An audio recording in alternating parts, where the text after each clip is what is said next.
मल्हार दुबेनंतर नंतरचा स्पर्धक आहे सुरेंद्र घोडके.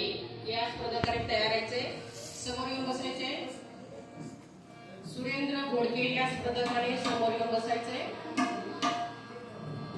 नमस्कार, माझे नाव मल्हार दुबे. मी आज देहाची तिजोरी हे गाणं सादर करीत आहे.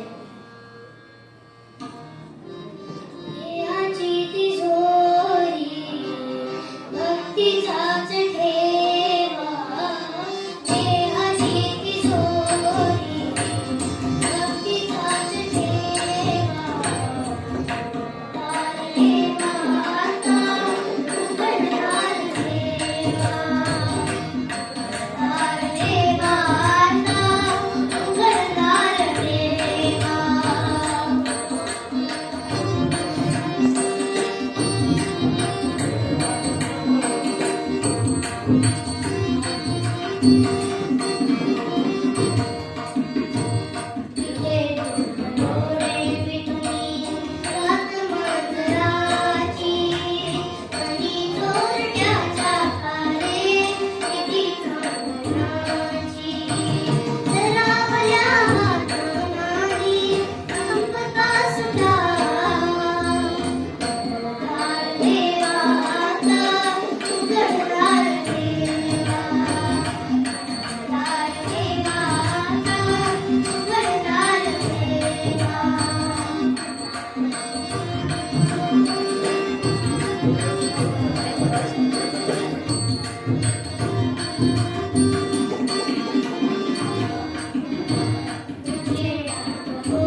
Thank you.